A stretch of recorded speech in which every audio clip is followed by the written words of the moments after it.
Dear viewers, we are glad to welcome you to the live stream of the international discussions that provide the opportunity to unite many people from all corners of the world and give the chance to hear each other.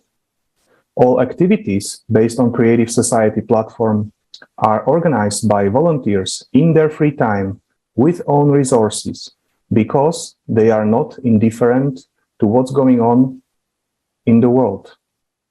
People who participate in the international discussions understand how important it is to be active and spread the message about Creative Society.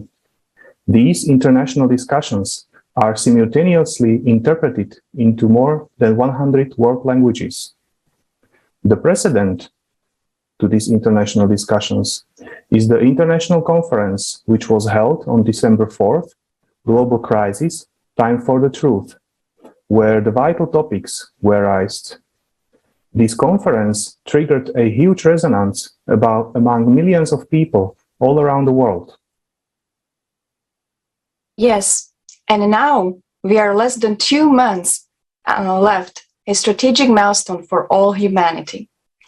On May 7th, the International Forum, Global Crisis, We Are People, We Want to Live, will take place. We will be raising such topics as the record rate of increasing climatic cataclysms.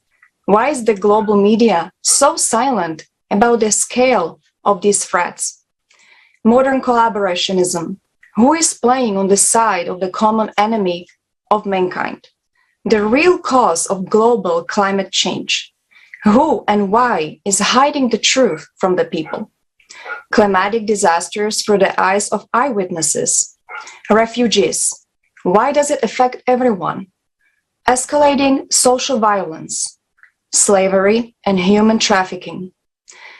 Since on this forum, we will continue to cover even more detail how Creative Society can help us solve these issues.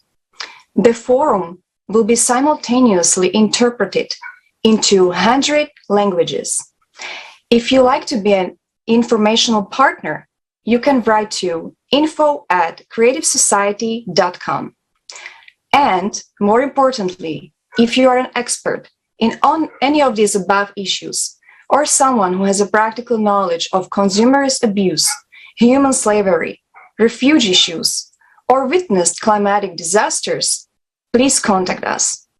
Who better to tell the truth than you? Yes, and in our today's discussions, I would like to welcome our honored guests, Queen Dr. Uba Iwunwa, Ancestral Queen Nyuydze, and Barry Nyuydze Barry, Vice President of SKILLMETOO Association, Climate Activist, Community Manager Cameroon, Global Youth Climate Action Fund, External Relations Manager for POP Cameroon, and also a student in the University of Dschang. Before we start our today's discussion, let's watch a short fragment from the conference.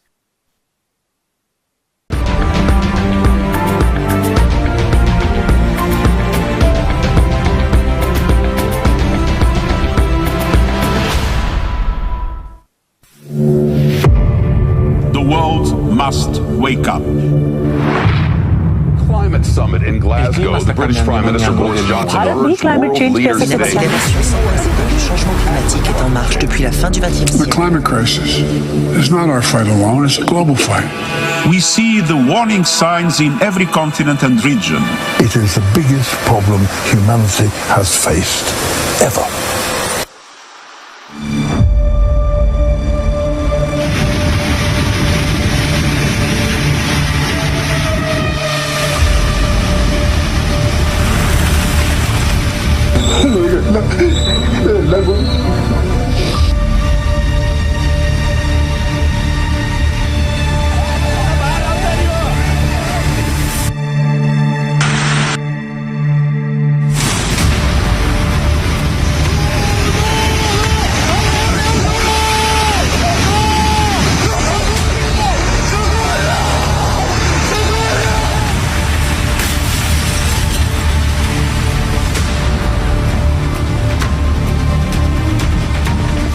Mandilaw. Murari de Yanalaw Yara, Musula Zaire, Taki Rara, Hanalana Hanyari Rara.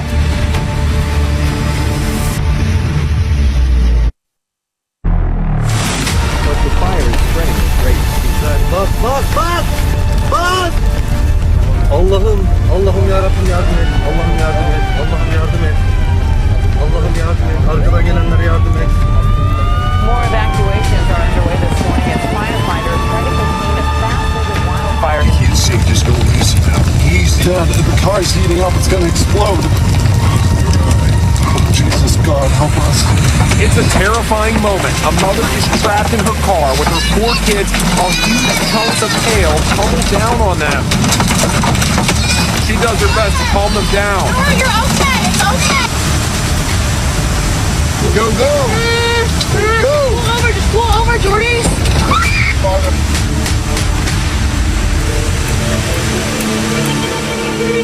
അപ്പോൾ ഒത്തിരി നഷ്ടം വീടെല്ലാം പോയി, കുഞ്ഞുങ്ങൾ പോയി, അങ്ങനെയൊക്കെ വന്നു. ആ പൊട്ടി വന്ന വെള്ളം ഞങ്ങളുടെയൊക്കെ വീട്ടിൽ കൂടെ.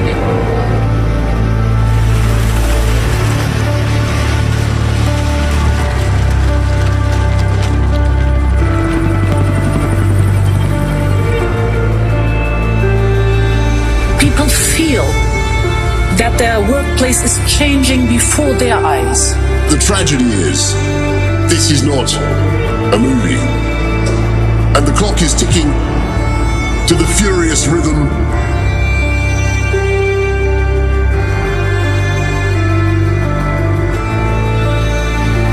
It is a global challenge. We need to act. We feel the urgency. The longer we fail to act, the worse it gets, and the higher the price when we are eventually forced by catastrophe to act.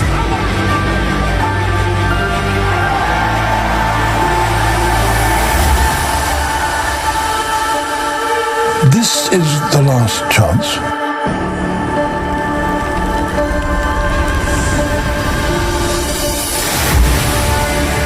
We hear so many right words. The climate crisis. But have those words saved us from climate change? Have those words prevented destruction of the environment? Our world is rapidly collapsing. What will be next? Are we able to change anything? This question has driven each of us to take action. Right now, with this live broadcast, a historic event is taking place. The International Online Conference, Global Crisis, Time for the Truth. 100 languages of simultaneous interpreting, organized by volunteers from 180 countries on the platform of the international project, Creative Society. This conference will change the future if everyone watches it.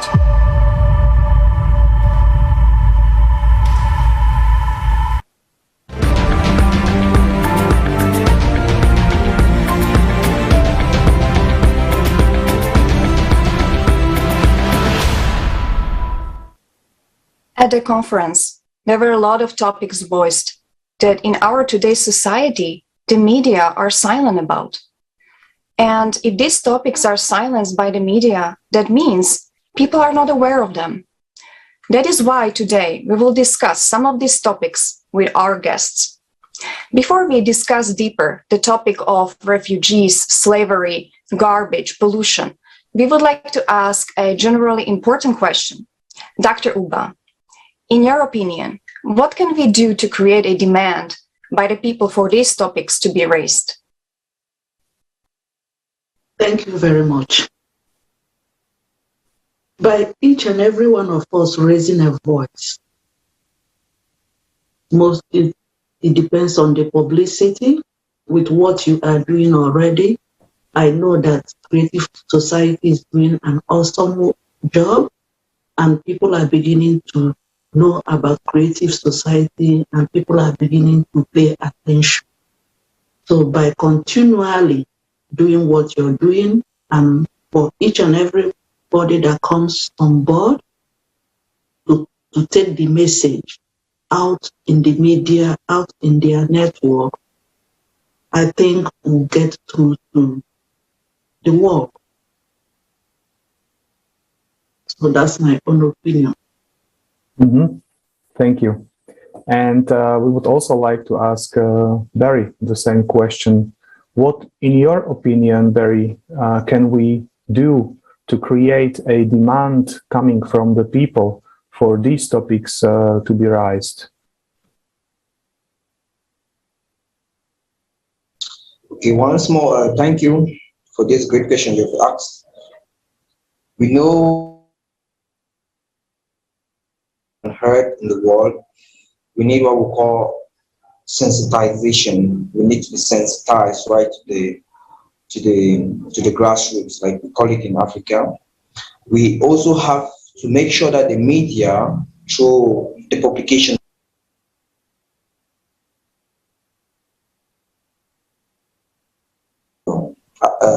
have an idea about what it's talking about and how we can do to contribute. Like for instance, Africa, majority of my friends, they don't even know more about creative society, and it's through platforms like this that our voices are going to be heard, because we are just youths who are growing and we are trying to raise our voice and help combat certain problems, global crises that are really growing day in and day out. So I think we need to be sensitized.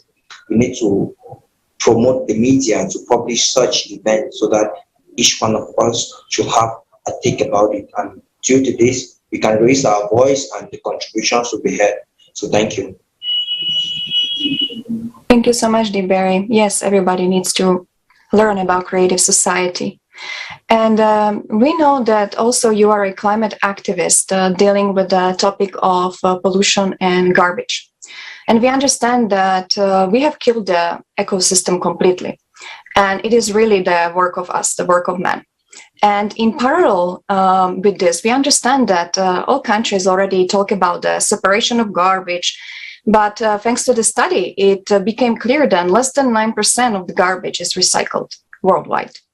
And there is a general notion of the garbage mafia. All this garbage is actually even taken to different countries. It is accumulated in landfills. And people suffer because of the toxins that are released from this garbage. And these toxins are actually causing a variety of health problems, and some of them are even lethal, because these people, they have actually nowhere else to go. And actually, before we move to the next question, we would like to watch the fragment from the conference regarding to garbage from Global Crisis Time for the Truth.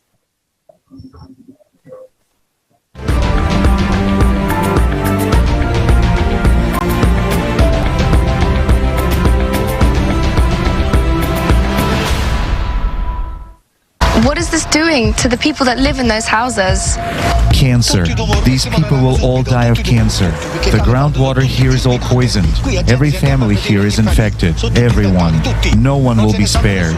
They're here because they don't have any choice. They don't have any options to relocate. And they're forced to die here.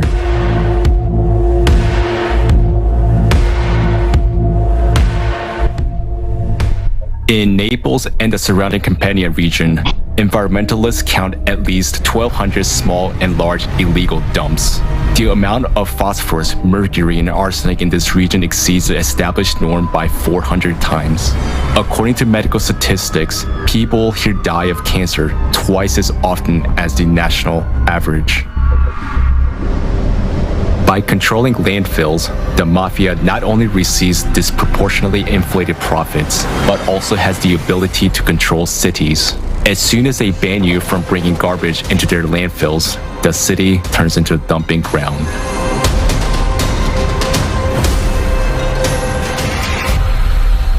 An average landfill can produce about 150 to 200 tons of film each month. We don't buy it at high prices, i.e., it's in the region of 13 to 19 cents per kilogram. Accordingly, you can multiply that same 100 tons by 13 cents. We'll take the minimum. Well, that's the profit only from polymers. Waste paper is now trading at around 20 to 27 cents per kilogram. Precious ferrous and non-ferrous metals are even more expensive. That's why people are like sitting on a gold mine there. Yes, well, no wonder it's called the garbage mafia. You can't just get in. There is a huge income and people will never give it up for anything, because these people are sitting on a pot of gold. Getting permission to use this land for a garbage landfill is extremely difficult. If we establish some serious organization, serious landfill, put the right equipment on it for sorting and all that, then I think we will quickly be visited by bad people and some inspections. My friends at one time bought an incinerator. They operated it for 3 months. Then men came in black jeeps and simply forbade them to work by threats and intimidation or something else. They just took over this garbage plant and that's it. And my friends washed their hands of it and said, "That's it. We will never get into this business again."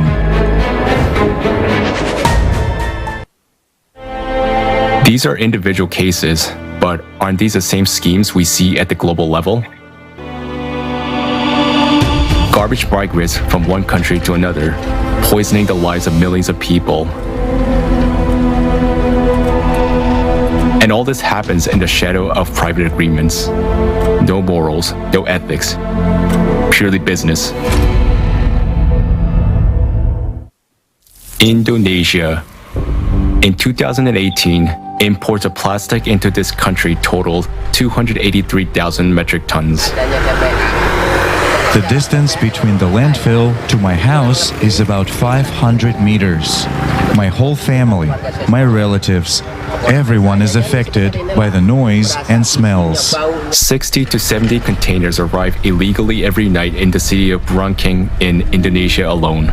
Garbage, which is then found in landfills, is brought in from Australia, Germany, and the United States.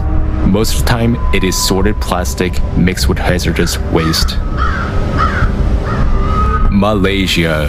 The once beautiful country is now covered in mountains of garbage and dozens of illegal incinerators. Manufacturing companies in Japan, the United States, Germany, and Australia is bringing their refuse to Malaysia. My daughter was a very healthy girl. Since April, she started having a fever. Her state worsened, and she started spitting up blood. Most owners of illegal factories rent land from the local residents and build primitive ovens where they dispose of garbage for money, with no concern for the environment or the people who live nearby. Turkey. Since 2004, Turkey's imports of garbage from EU countries have nearly tripled. The main exporters of this garbage are Britain, Belgium, Germany, the Netherlands, Slovenia, Italy, and France. A big part of the garbage that enters Turkey is not recyclable and is simply dumped in landfills. European citizens need to know this. Clean streets in Germany, in the United Kingdom or France, where people sort their waste carefully. Well, it doesn't end up in recycling facilities. As you can see behind me, it's here where there are mountains of illegal waste.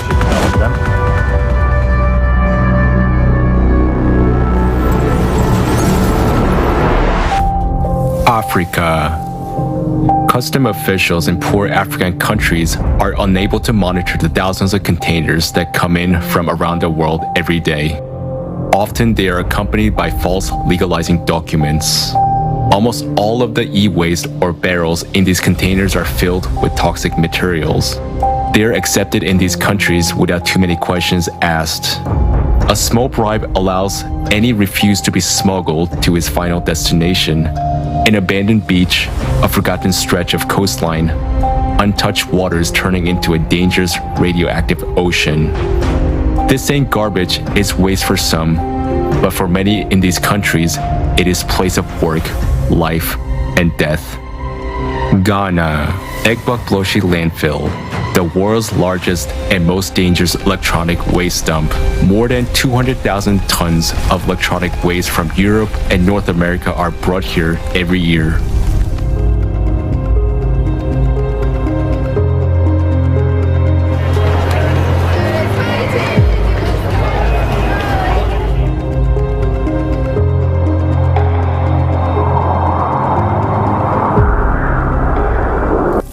Kenya. It's like the dump site has demons who ask for blood. There are days when there is just too much evil, seriously. You hear of people killing each other. Someone stabbed someone else with a knife or killed someone with a bottle. Sometimes you also hear that the trucks...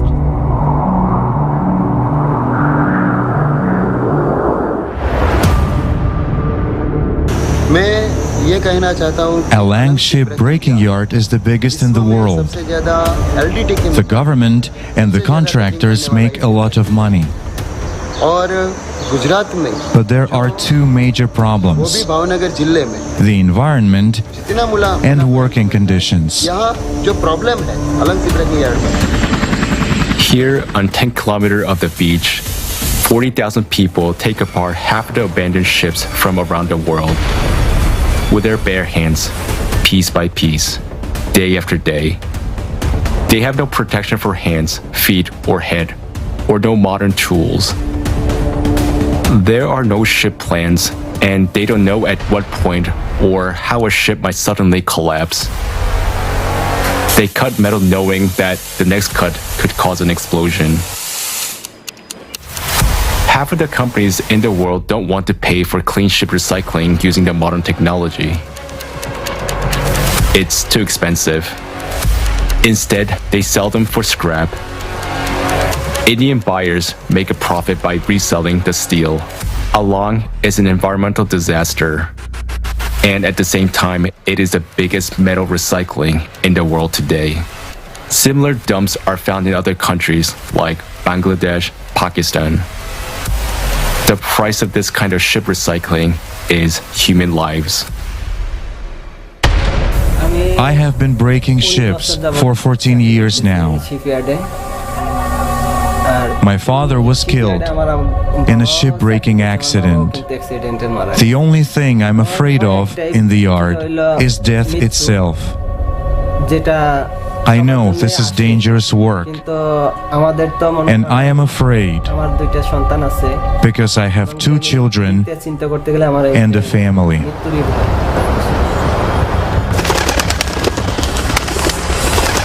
We have never produced as much trash in our history as we do today.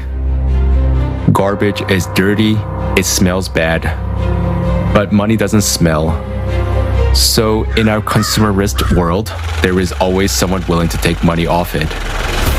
Storing refuse, fictitiously recycling it, or transporting it from more elite places on the planet to indigent is just business. A business in which the strongest survive. A business from which all life on the planet and man himself are slowly dying. A business that each of us sponsors every day. Can we stop it? Continuing to support the consumerist format of society? No. Because now all conditions have been created in order to earn huge money on such frauds. But we can change the format of our society from the consumerist to a creative one. When the 8 foundation of the creative society are adopted at the constitutional level in all countries, such schemes will be impossible to pull off. Because the main value in the whole world will be the life of human. In such conditions, there will be no place for all this dirt on this planet, any relations between people.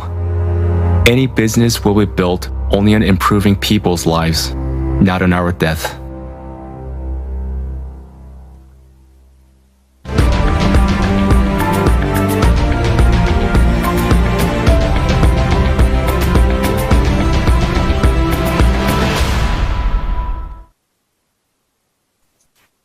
It turns out that in the current consumer format of society, recycling is simply not profitable.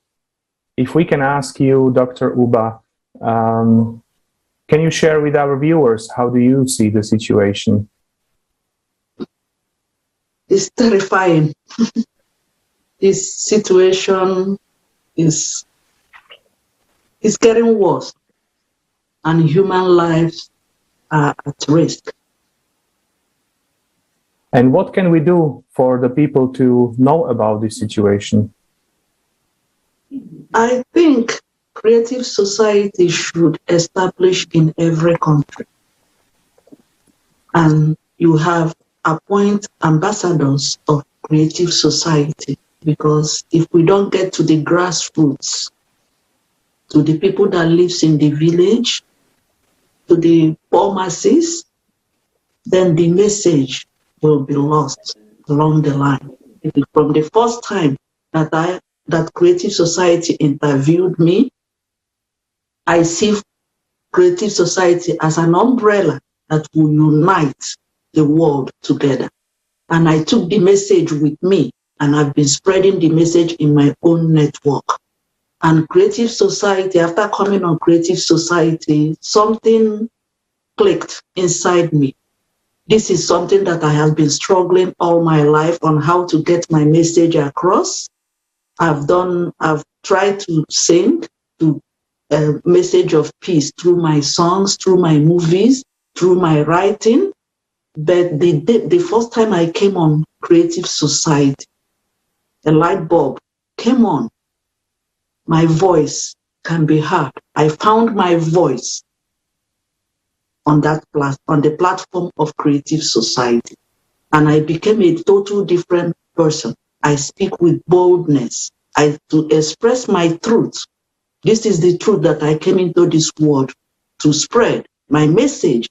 And now you're seeing people on the same soul journey with you. So when I came on creative society, I saw a creative society as a place where I have found my soul family. And that gave me, energized me, and empowered me to do more, because I have a message to speak my truth. So if we can have, creative society can create an avenue on your platform where people can sign on to be ambassadors of creative society, the world will hear about your message. The world will, everybody will come on board, and people will carry the message to be able to save lives, because knowledge is power. If people have the knowledge of their safety, have the knowledge of how to save their lives, lives will be saved. So that's one avenue where I see that creative society can change the world. And I believe it. And it's my truth. Thank you. This was very inspiring. And I wish, that as many of people would be fond of the idea of creative society as you are. Now, if I understand correctly, we've got Barry back. So, Barry, could you also share with us, please, how do you see the situation with garbage and pollution? We know the world is made up of 7 plus what global society tried presenting to us about what the garbage mafia is all about. And we've noticed that with the increasing population, more and more is being demanded of our world resources. Like I said, I'm a young guy who started working at age 7 with climate-related topics. I work with rural women. The biggest problem we have in the less developing world because of poverty. Many of us are forced to go and practice what we call agriculture. And the agriculture we're practicing is not a kind of a sustainable agriculture, sustainable kind of agricultural practice, because we tend to use more of pesticides, insecticides, and fungicides. And all of these chemicals we're using turn up to infiltrate into our soils, thereby contaminating the groundwater we have. And when this groundwater is being tapped for consumption, it tends that are being affected by this crisis. And when you look at the video being played by the the creative society on garbage mafia. We look at Italy, we see people who are making billions. Why is it happening? Because of hunger, because of poverty. We know the main idea of us human, our main objective is to become rich. We're trying to fight poverty and we're trying to provide. And in order to have these basic needs, we have to do things that are going to give us money. That's why you see in Africa, in the less developing world, I talk of Malaysia, Indonesia, Africa, especially Kenya and Ghana, where we talk about dumps that are entering.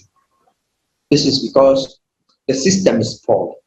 The government doesn't have appropriate people that can follow up and see what is really entering into the country. Why is it this? Because there is what we call corruption. There is what we call bribery.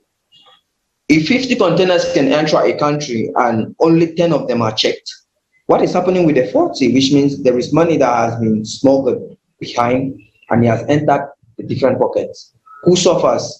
That the people in the slums, what we call in French the bidonvilles, the banlieues, because what they are out for is what? We have a little shelter and we're trying to have food and we are trying to look for money that we can send our children. And when we don't have this, we tend to send our kids. That's why statistically says out of the 100% of children found in Africa, 60% of them are found in bidonvilles, in slums. And when they are there, they don't have the money that they can help buy their basic needs. Their parents tend to send them to be picking up what we call trash.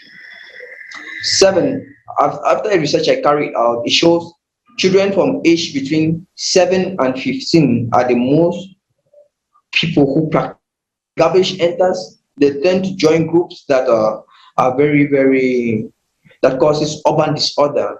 And when they're in this group, they tend to smoke, to practice alcoholism, and sometimes practice stealing, lies, robbery, because they are hungry, they don't have that. And the money that is meant for these people doesn't reach them. That's why creative society is trying to bring the truth to show that what is meant for them doesn't finally reach the hand. And that's why we are there to use creative society to tell the truth and make people know what is behind. To make people see that what is being practiced is not what we do say in parliaments and in government buildings is not what is being practiced, because the real people facing this are the people who are less vulnerable, the women, the children, because they don't have anything. Poverty is taking a toll. That is why in less developing countries, we tend to work and practice anything that can give us money to sustain our life. So I think we, creative society, for more messages to be heard, like what the doctor said, we have to create, we need to have ambassadors from different countries who are trying to raise this vision, this project, to become a successful idea. And to do so, we need to nominate people who are going to bring the truth to the people who need it. We are the truth. The grassroots people, the villagers, those who are facing this calamity are the people that can tell you the truth. The government will not sit and tell you that this is what is happening. They won't give you the right statistics. They won't give you the right statistics. We know the cancer that this is causing. We know the pollution that it's causing. And it tends to death. Many are dying because of pollution, but many are enjoying because of this pollution. So life is like, you give me and I give you. But the truth we need to see here is how many people do survive from this problem we are facing called pollution. So thank you. Thank you so much, Barry. And thank you so much for sharing this information. Yes, it is very sad, and things like this are still happening in the civilized world. And obviously in creative society, the human life has the highest value. And that's the first foundation, and everything is built around it. And also the transparency of information is another foundation. So all these matters will be solved, and people will not have to worry about food, and they will not live in poverty, because all the basic needs will be provided for everyone. And right now we would like to move to the next topic. And And another of the vital topics of today's society is also refugees. And climate cataclysms are actually escalating, as all of us can see. And we understand that this causes a constant rise of already millions of people from all around the world who were actually forced to leave their homes. And we understand that the topic of climate refugees is an issue already today. And as a result of increasing cataclysms, their count will only rise. And while preparing for the conference, volunteers of Creative Society have prepared a documentary movie about refugees. And right now, let's watch the fragment from this documentary movie. And then after that, we will ask the next question.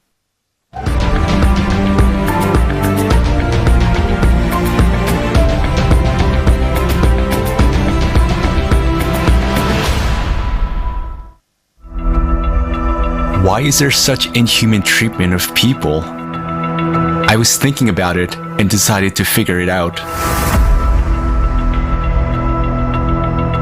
You will never spend a month without being attacked with a xenophobic attack, because they say as a foreigners we are stealing their work. I've lost that hope of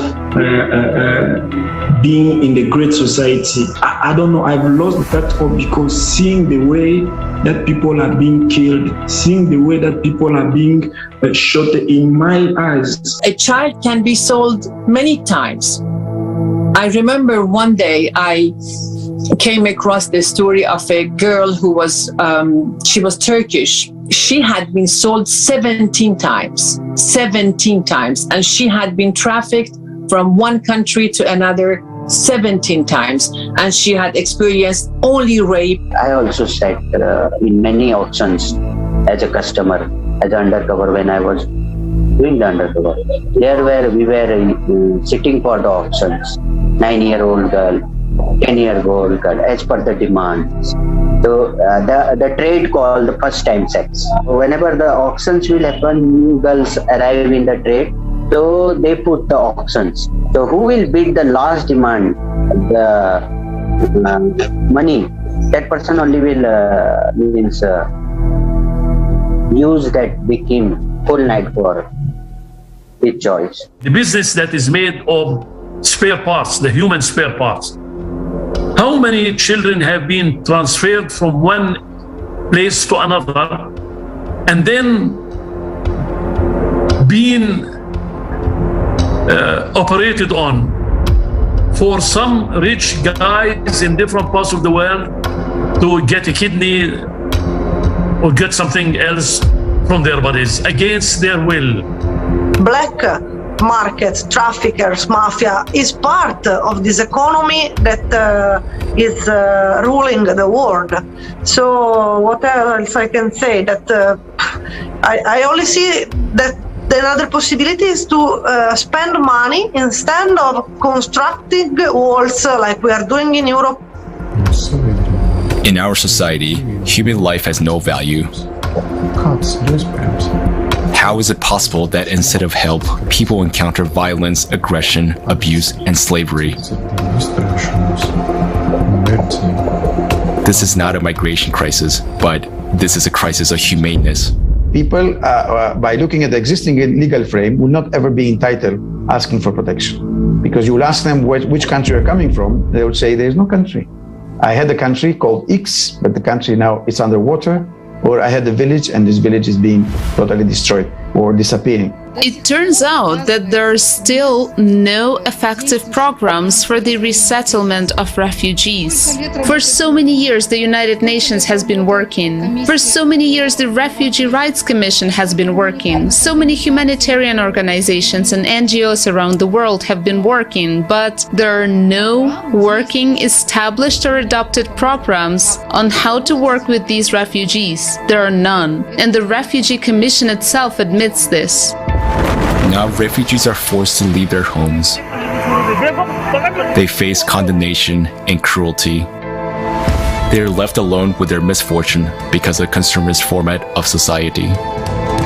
Tomorrow's climate catastrophes could be upon us as well. Answer yourself honestly. Are you ready to face what refugees face? Are you sure you won't be in their shoes? That you and your loved ones won't have to go through what they're going through?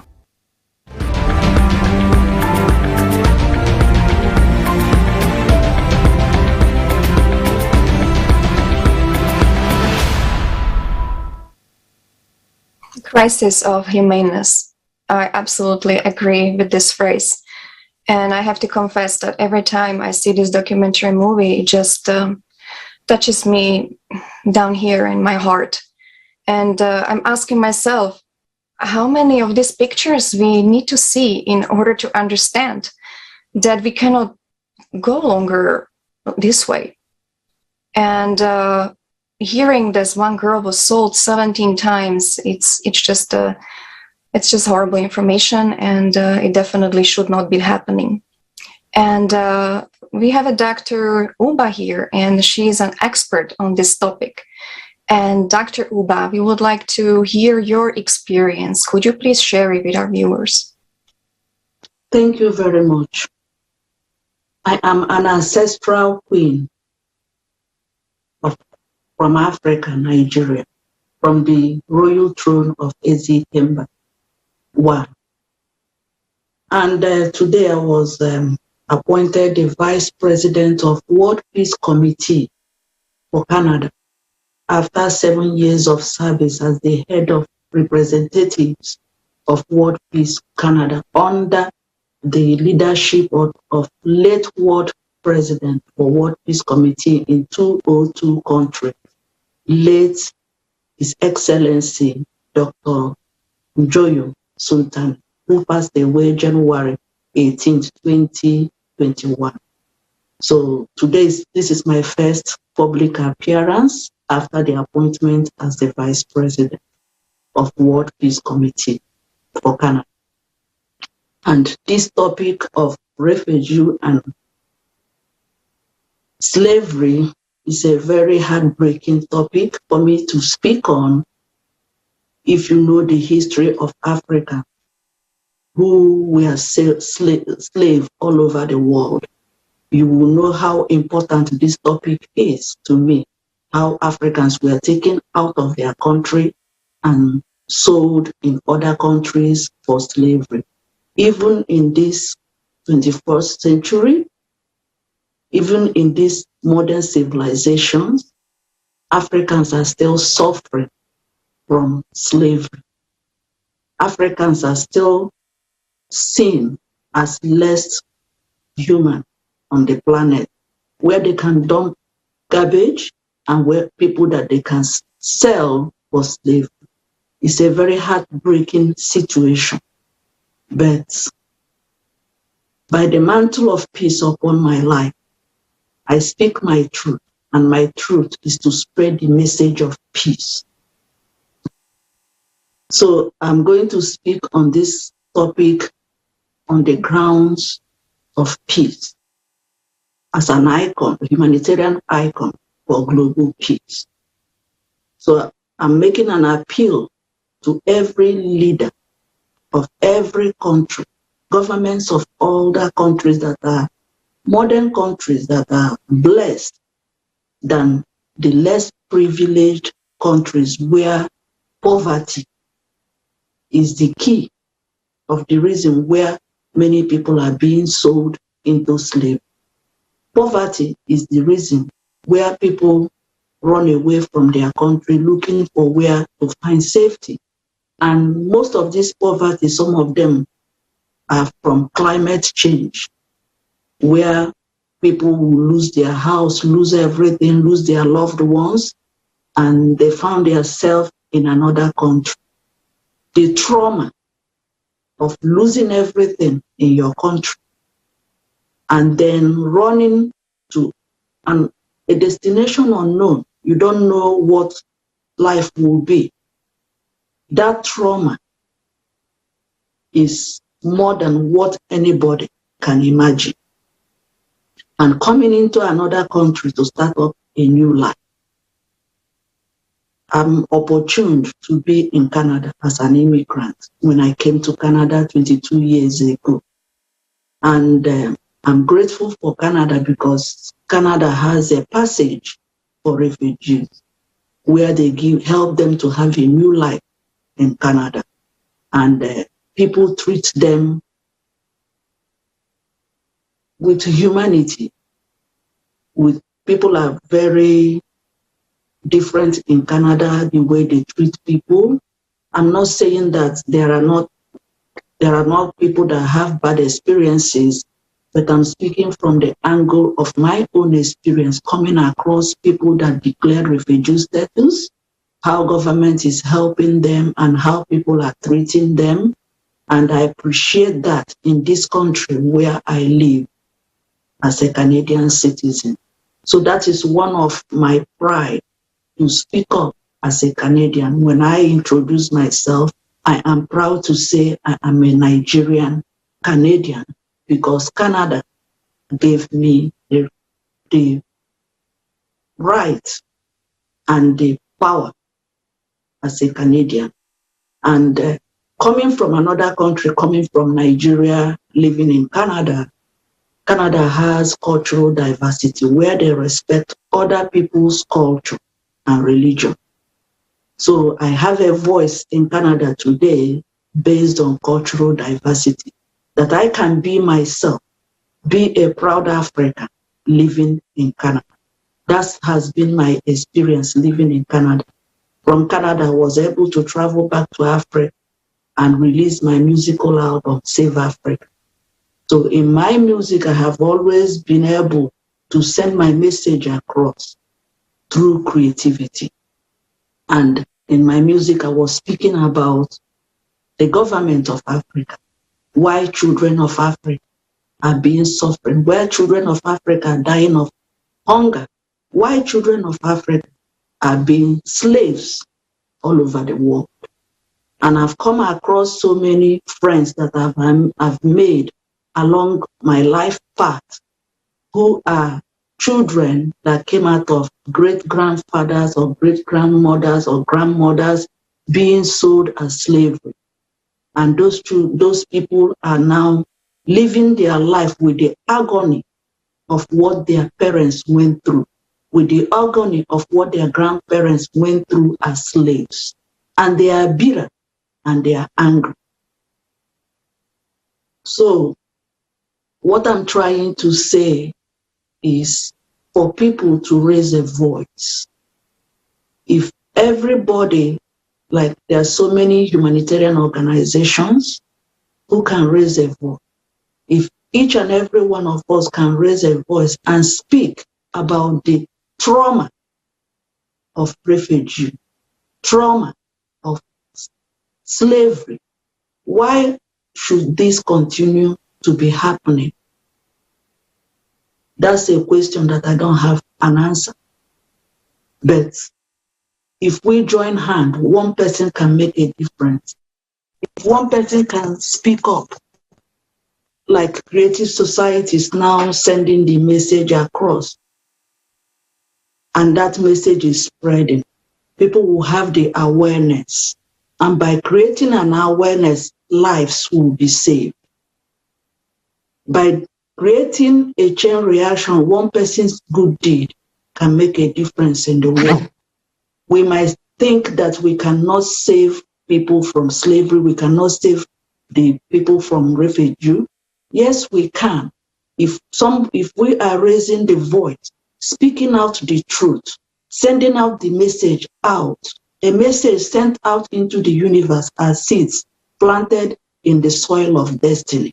If we can keep on speaking the truth with every boldness, without any fear, and we keep on speaking the truth, we will make a difference.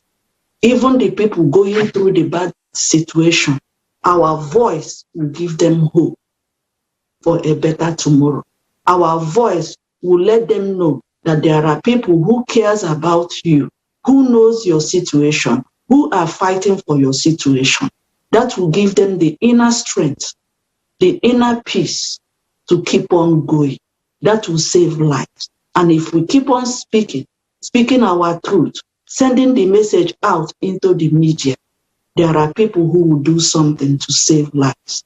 I believe in Creative Society, and I'm grateful to have this opportunity to come on this interview today to speak about slavery and to speak about refugee. It's a topic that is heartbreaking. I might not be able to express the way I feel because I don't want to break down I don't want to break down in tears because this is the plight of my people. This is the pain of my people. So if I speak from the depth of my soul to express that pain, I might not be able to get my words across. Thank you very much for bringing me here today to speak.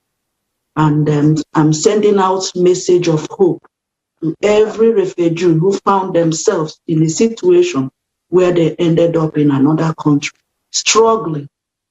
I'm praying for you and I'm giving you a message of strength to hold on, to keep on trying, to keep on making friends, to find a new family among your friends, to accept the country where you are as your home and keep on living. And for people who are on slavery, you found yourself being sold and found yourself in another country, like the video where we watched a girl has been sold 17 times. Only God knows what that girl has been through. I'm using this medium to send a message because there are so many people in such situations, crying, shedding tears of not having a family, of not having anybody. I am using this media to give you a hope that something is being done. Creative Society is your voice. They are speaking on your behalf. Keep praying for them to have the zeal to continue doing the good work that they are doing for humanity, because your life matters and they are speaking to save your life. This is a hope for you. Creative Society is a hope for you. And for the government and whoever that is watching this that is in power, the time has come for you to use your position to save life, for you to use your position to make a change, to make a difference in the world, to hear Creative Society. Pay attention to Creative Society, contact Creative Society and make a difference and help them to spread the word. If you're in a bad situation as a refugee and you're in a bad situation as somebody sold into slavery, go online and contact Creative Society and help will come your way.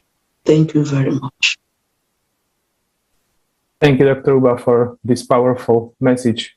And indeed, nothing touches a heart deeper than own experience, than hearing this first-hand information. And I really like the idea that you have mentioned that one man can make a difference. This is very important to realize. And we can see basically you applying it, you voicing all the thoughts out. And this is, of course, much appreciated. Because as we've heard and seen today, we live in a consumer format of society where money and profit is on the first place, and human life is somewhere at the very bottom. And this is the root cause for all our problems, because this savage format of society brought us to a brink. And today, millions of people in the world understand that we can no longer go this way. We need to change the vector of development of the society towards where human life has the highest value, where human lives are safe, where everyone can live on a beautiful and clean planet. And today, already millions of people unite around this one common idea. Nevertheless, not all of the people know about this idea yet. And there are also a lot of people not knowing how Creative Society can help us deal with all of these issues. And that's why we would like to ask you the next question. How do you think that implementation of the 8 foundations into constitutions of the countries can help us solve these issues that we have been discussing today? Absolutely, it will help. If every country can adopt its foundation, this world will be a better place. From the first day that the 8th foundation was sent to me and I was reading it, that was the happiest, one of the happiest days of my life.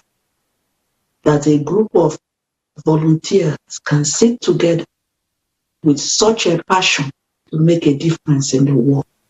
I believe that if every country adopts its foundation, this world will be a better place. So I'm making an appeal that the same thing that I said a few minutes ago about people in power, world leaders, presidents and CEOs of non-governmental organizations, charity foundations, for them to join hands with creative society and adopt the 8th foundation. 8th foundation talks about human life, respect for each and every one of us as one humanity. We might come from different countries, different shades of colors, different languages and religions, but we are one human race. And this is what creative society is all about. From my own understanding, from few times that I've been on board with creative society in their conferences and some of their videos, I'm appealing to the public to pay attention to creative society. Watch their videos, go online, look creative society up. If you have informations and suggestions of what will make creative society better, don't fail to drop it. But I believe that if every country in the world adopts its foundation of creative society, this world will be a better place. Thank you. Thank you. Thank you so much, Dr. Uba. Thank you so much for your bold voice that you speak. You know, you're touching me as you're speaking, because it's literally like you can feel that you're talking so sincerely and from the bottom of your heart. And it's really inspirational for me to hear you, how you talk about the creative society and how strong you are, and also Barry. And thank you so much, because this is really important, what you just said. And also, Barry, the next question, actually the same question also goes to you. So what do you think? How creative society and its 8 foundations can help to deal with all these issues we discussed today? Do you think that if we implement the 8 foundations into the constitution of each country, will these issues still exist? Okay, once more, thank you for this question. After going through the video that was streamed live, it is heartbreaking and touching. What a sorrowful situation to hear that a girl child is sold for 17 times, and seeing numbers of men trying to ask for children between 9 and 10. The question is, where are we heading to? What do we have to do? We know refugee crisis has been one of the problems in this 21st century. From 2019 to date, we are facing refugee crisis. A lot of refugee camps everywhere from every continent is going day. What is the problem? You can see it is both climatically, war that drive people away from their main homes. It is really, really heartbreaking when you hear that I built my house and I could leave from there and go to settle in a different country because of maybe deforestation, maybe because of drought, desertification, maybe because of wars. Where are we really heading to? What is the question? What do we have to do? Is it the people in power that are pushing us to practice this? Is it our selfishness that is making us to become refugees? What is the question? You see children who are born in refugee camps, they have never seen their villages, neither their countries. This is heartbreaking. Africa is one of the continents that is really facing this problem. In my country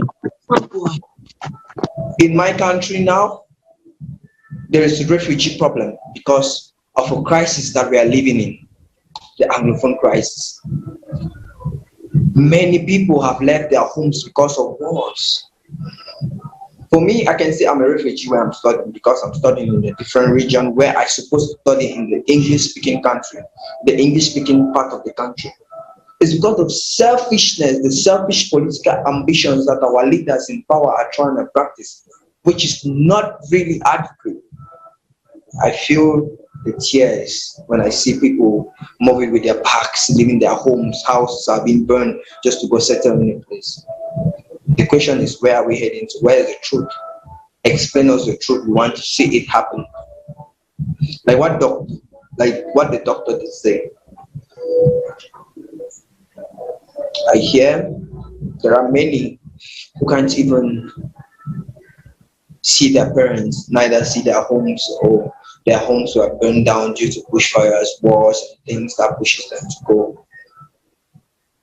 Like you did ask, what help can the Earth Foundation really do if we do adopt policies, Earth Foundations in our government policies? I think it will do more. It will help, because if it is being adopted, it means there are certain things that are going to reach these people in terms of education, in terms of health, in terms of lots more better.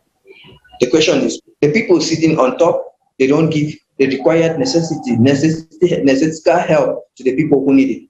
Some people do use it and do their personal development in terms of construction, in terms of helping their family members. That is where the problem lies. Having the right person who can practice it.